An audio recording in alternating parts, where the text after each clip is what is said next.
Practice set और यहाँ पर मिलेंगे आपको 30 क्वेश्चन। इन क्वेश्चन के माध्यम से आप अपनी तैयारी को जांच सकते हैं, परख सकते हैं, अपना आकलन कर सकते हैं। तो चलिए और स्टार्ट करते हैं। और ये सभी क्वेश्चन आपको किसी भी टाइट एग्जाम की तैयारी कर रहे हैं आप, जिसमें पर्यावरण पूछा जाता है, तो निश्चित रूप से आपके लिए बहुत ही उपयोगी साबित होंगे। तो चलिए बढ़ते हैं क्वेश्चन की ओर और देखते हैं फर्स्ट क्वेश्चन। यहाँ पर सबसे फर्स्ट क्वेश्चन है यहाँ पर, मानवीय गतिविधियां जो पृथ्वी पर जलवायु परिवर्तन के लिए जिम्मेदार होती है वो कौन सी हो सकती है? वनों को जलाना, कृषि क्रियाकलाप, एरोसोल कैन का उपयोग या डी है उपरोक्त सभी। तो यहाँ पर हम कह सकते हैं कि मानवीय गतिविधियां जो कि पृथ्वी के जलवायु परिवर्तन के लिए जिम्मेदार है वो होगी यहाँ पर ऑप्शन डी, उपरोक्त सभी। जी हाँ, उपरोक्त सभी इसके अंदर आएगा, जैसे वनों को जलाना, कृषि क्रियाकलाप, एरोसोल कैन का उपयोग, ये सभी मानवीय गतिविधियां हैं जो कि जलवायु परिवर्तन के लिए जिम्मेदार होती है। अगला क्वेश्चन आता है यहाँ पर, यूफोर्बिएसी फैमिली की कौन सी फसल बायोडीजल उत्पन्न करने के लिए जानी जाती है? तो यदि हम यहाँ पर देखते हैं, जाइट्रोफा कैडेलनट ट्री और कॉपरलीफ सर्पगंधा। तो यदि हम देखें तो यहाँ पर यूफोर्बिएसी फैमिली की जो फसल होगी वो होगी यहाँ पर ऑप्शन ए, जाइट्रोफा। जी हाँ, फर्स्ट विकल्प इसके लिए सही उत्तर होगा। ये जाइट्रोफा कर्कस जो होता है यूफोर्बिएसी फैमिली की फसल है जिससे बायोडीजल उत्पन्न किया जाता है। चलिए अगले क्वेश्चन की यदि हम बात करते हैं, जड़ी बूटियों की रानी भारत की सबसे पवित्र जड़ी बूटी है और इस औषधि पौधे का हिंदू धर्म में महत्व है और इसका वनस्पतिक नाम ऑसीमम सैक्टम है। इसको सामान्यतः किस नाम से जाना जाता है? तो बहुत ही अच्छा प्रश्न है और हिंट से आप यहाँ पर समझ चुके होंगे। तो निश्चित रूप से यहाँ पर तुलसी, रोजमेरी, अजवाइन के फूल या धनिया। तो हमारा उत्तर होगा तुलसी, ऑप्शन ए। जी हाँ, तुलसी वही पौधा है जिसे जड़ी बूटियों की रानी कहा जाता है और जो भारत की सबसे पवित्र जड़ी बूटी औषधि होती है। चलिए अगले क्वेश्चन की ओर जाते हैं। अगला क्वेश्चन है यहाँ पर, पीने के लिए सुरक्षित पानी को हम क्या कहते हैं?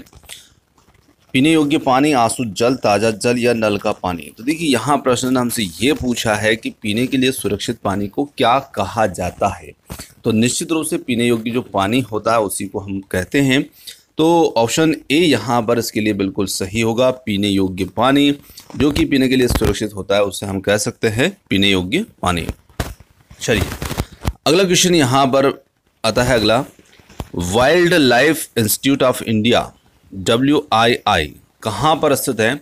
तो नई दिल्ली, कोयम्बटूर, अहमदाबाद या फिर डी है देहरादून। तो ये यहाँ पर हम कह सकते हैं कि ये जो है ये स्थित है ऑप्शन डी,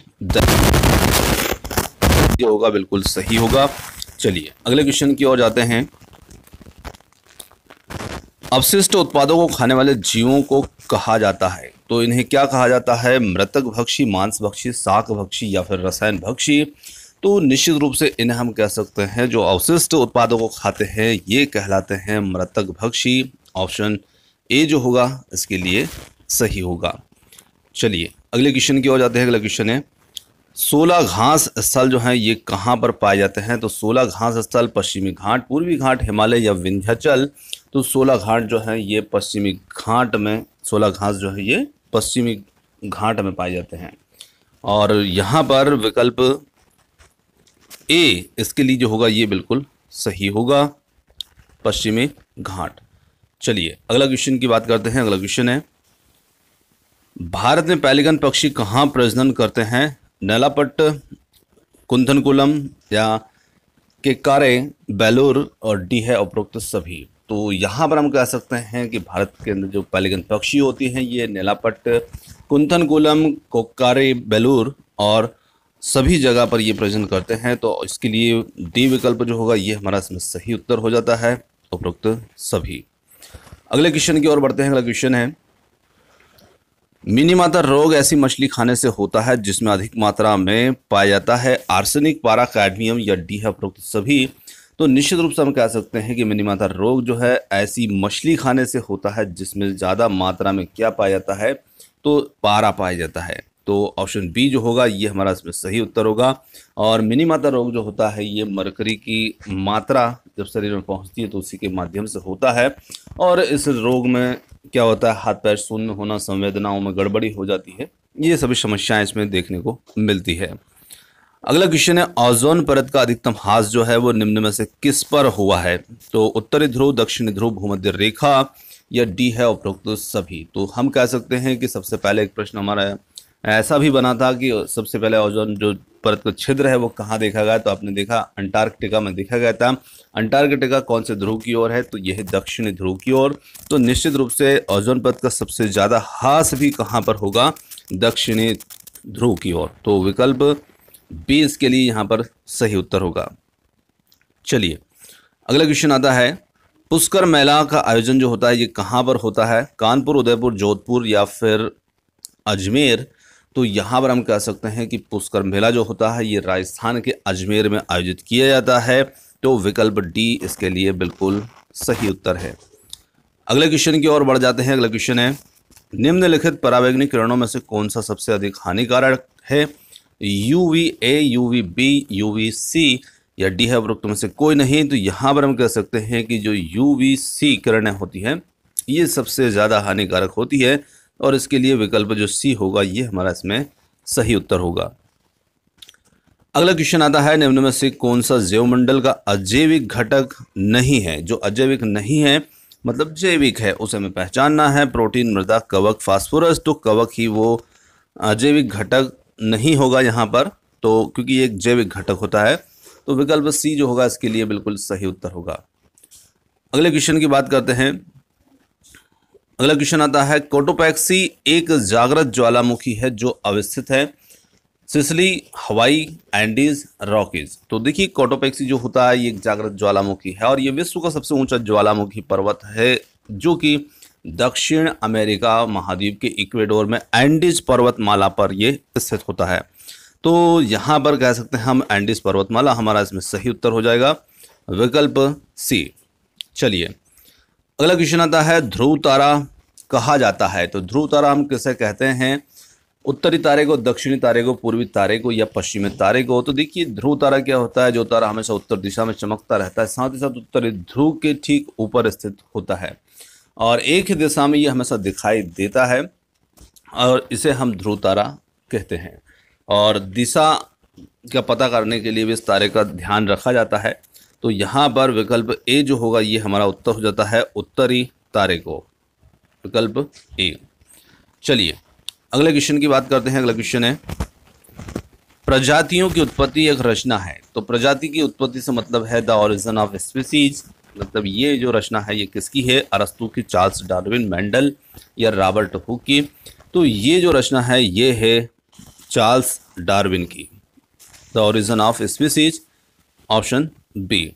चलिए अगले क्वेश्चन की ओर जाते हैं। अगला क्वेश्चन है, गैसीय अपशिष्ट हैं सब्जी के एवं फलों के छिलके, घरों की नालियों का गंदा पानी या फिर खेत खलिहानों से निकलने वाला कचरा, डी है लकड़ी, कोयले से जलने वाला धुआं। तो यहाँ पर हम कह सकते हैं कि गैसीय अपशिष्ट को हमें देखना है जो गैस के रूप में होते हैं। तो लकड़ी, कोयला आदि से जलने वाला जो धुआं होगा ये गैसीय अपशिष्ट के अंतर्गत आएगा। चलिए अगले क्वेश्चन की बात करते हैं। अगला क्वेश्चन होगा गैसीय अपशिष्ट। ये क्वेश्चन हमारा थोड़ा डबल हो चुका है, कोई बात नहीं है, ये हम देख चुके हैं। अगले क्वेश्चन की बात करते हैं। यहाँ पर प्रेक्षण विधि की सीमाएं हमें देखना है। प्रेक्षण विधि की सीमाएं कौन कौन सी है? तो यह विधि मितव्ययी है, नहीं है। इस विधि में प्रेक्षण सूक्ष्मता से ना करने पर प्राप्त परिणाम अधिक वैध एवं विश्वसनीय नहीं होते हैं। और सी है इस विधि में सिर्फ व्यक्ति के आंतरिक व्यवहारों का अध्ययन संभव नहीं है। और डी है उपरोक्त सभी। तो देखिए यहाँ पर हम कह सकते हैं कि प्रेक्षण विधि की जो सीमाओं के अंतर्गत आता है वो होगा यहाँ पर ऑप्शन बी। इस विधि में प्रेक्षण सूक्ष्मता से ना करने पर प्राप्त परिणाम अधिक वैध एवं विश्वसनीय नहीं होते हैं। विकल्प बी इसके लिए यहाँ पर सही उत्तर होगा। चलिए अगला क्वेश्चन है, इकोसिस्टम की सही परिभाषा क्या है? तो इकोसिस्टम की सही परिभाषा हम क्या दे सकते हैं? परस्पर क्रिया करने वाले जीव समुदाय, किसी स्थान का अजैविक घटक, पृथ्वी और वायुमंडल का वह क्षेत्र जहां जीव रहते हैं। और डी है जीव समुदाय एवं उसके वातावरण का संतुलित तंत्र। तो यहाँ पर हम कह सकते हैं कि निश्चित रूप से जो हमारा इकोसिस्टम होगा उसकी सही परिभाषा जीव समुदाय और उसके वातावरण का जो संतुलित तंत्र होगा वो इकोसिस्टम कहा जाता है। चलिए अगले क्वेश्चन की ओर जाते हैं। मानव विकास के क्रम में दो पैरों पर चलने का सबसे बड़ा फायदा या उसका लाभ क्या है? शरीर को एक अच्छी प्रकार का आधार देना, शरीर का भार कम होना, या सी है हाथ स्वतंत्र रूप से मस्तिष्क की आज्ञा अनुसार कार्य कर सकते हैं, और डी है यहाँ पर अधिक तेज चाल। तो देखिए मानव विकास के क्रम में मानव का दो पैरों पर चलने का सबसे बड़ा लाभ जो है वो ये है कि हाथ उसके स्वतंत्र हो गए और वो हाथ मस्तिष्क की आज्ञा अनुसार कार्य करने में सक्षम हैं। तो विकल्प सी यहाँ पर हमारा सही उत्तर है। अगला क्वेश्चन है निरीक्षण विधि की विशेषता नहीं है। तो निरीक्षण विधि की जो विशेषता नहीं है वो देखना में यह एक मनोवैज्ञानिक विधि है या प्रत्यक्ष अनुभवों पर आधारित है, और सी है यह एक बाल केंद्रित विधि है जिसमें शिक्षक एक प्रशासक के रूप में होता है, और यह विधि विभिन्न सर्वेक्षणों के द्वारा अपनाई जाती है। तो देखिए यहाँ पर यदि हम निरीक्षण विधि की बात करें तो जो निरीक्षण विधि की विशेषता नहीं है वो हमें देखना है। ये एक बाल केंद्रित विधि है, ये एक बाल केंद्रित विधि है जिसमें शिक्षक एक प्रशासक के रूप में होता है। तो यहाँ पर विकल्प सी जो होगा ये हमारा इसमें सही उत्तर हो जाता है। अब देखिए यदि हम बात करें थोड़ा सा निरीक्षण विधि की विशेषताओं की, तो ये वर्णनात्मक अनुसंधान का प्रमुख साधन होता है निरीक्षण विधि। इसी के साथ साथ व्यक्ति के विशेष गुणों में जितनी अच्छाई के साथ इस प्रत्यक्ष प्रणाली से ज्ञात किया जाता है उतना अन्य से इसको ज्ञात नहीं किया जा सकता है। साथ ही ये पाठ्य संग्रामिक क्रियाओं के निरीक्षण के द्वारा अनेक तथ्य प्राप्त किए जा सकते हैं। चलिए आगे अगला क्वेश्चन आता है निम्नलिखित वाहनी ईंधनों में से किसको आजकल पर्यावरण स्नेही जो है माना जाता है? तो पर्यावरण स्नेही डीजल, पेट्रोल, द्रवित पेट्रोलियम गैस, और डी है संपीड़ित गैस। तो यहाँ पर हम कह सकते हैं जो CNG होता है संपीड़ित प्राकृतिक गैस, इसे आजकल पर्यावरण स्नेही ईंधन के रूप में माना जाता है क्योंकि इससे किसी भी प्रकार का कोई प्रदूषण जो है ये पर्यावरण में उत्पन्न नहीं होता है। विकल्प डी इसके लिए सही उत्तर होगा। अगला क्वेश्चन आता है किसी परितंत्र में तत्वों का जो चक्रण होता है वो क्या कहा जाएगा? जैव भू रासायनिक चक्र, भूवैज्ञानिक चक्र, रासायनिक चक्र, और डी में से कोई नहीं। तो यहाँ पर हम कह सकते हैं कि उस चक्र को हम कहेंगे जैव भू रासायनिक चक्र, जहाँ पर तत्वों का रासायनिक चक्रण होता है। अगला क्वेश्चन है इंसुलिन की रासायनिक प्रकृति होती है विटामिन, प्रोटीन, वसा या फिर कार्बोहाइड्रेट की? तो यदि हम देखें तो इंसुलिन की जो प्रकृति होती है ये होती है प्रोटीन की। तो बी विकल्प जो होगा इसके लिए हमारा बिल्कुल सही उत्तर हो जाता है। अगले क्वेश्चन की बात करते हैं ज्वर नियंत्रण में आमतौर पर सबसे अधिक प्रयोग में लाई जाने वाली औषधि कौन सी होती है? ब्रूफेन, बी कॉम्प्लेक्स, पैरासीटामोल या फिर लिफ्ट-52? तो यहाँ पर हम कह सकते हैं कि ज्वर यानी कि बुखार के नियंत्रण में सबसे अधिक प्रयोग में आने वाली जो औषधि के रूप में गोली होती है वो होती है पैरासीटामोल। ऑप्शन सी यहाँ पर इसके लिए सही उत्तर होगा। चलिए अगला क्वेश्चन है एक कोशिकी की सूक्ष्म जीव को यहाँ पहचानना है, स्पाइरोगायरा, विषाणु, पैरामीशियम या फिर हाइड्रा? तो यहाँ पर हम कह सकते हैं कि एक कोशिकी की जो जीव होगा वो होगा पैरामीशियम, विकल्प सी। चलिए अगला क्वेश्चन निम्न में से कौन सा पादप उत्पाद साबुन का विस्थापन है? तो रुद्राक्ष, रीठा, तंदू या फिर डी उपरोक्त सभी? तो यहाँ पर उत्पाद हो जाता है हमारा रीठा, ऑप्शन बी, जो एक साबुन का ये पादप उत्पाद साबुन का विस्थापन है और इसका प्रयोग जो है ये बालों के संरक्षण के लिए किया जाता है। चलिए अगले क्वेश्चन की ओर जाते हैं। अगला क्वेश्चन है लौंग एवं केसर जो है पौधे के किस भाग से प्राप्त होते हैं? तो लौंग और केसर जड़, तना, फूल, फल से। तो लौंग और केसर जो हैं ये पौधे के फूल से प्राप्त किए जाने वाले भाग होते हैं। तो यहाँ पर हम कह सकते हैं विकल्प 3 जो होगा इसके लिए सही उत्तर होगा। अगला क्वेश्चन आता है विज्ञान के एक शिक्षक को मैंग्रोव पादपों की तलाश हेतु विद्यार्थी को किस क्षेत्र में खोज के लिए प्रोत्साहित करना चाहिए?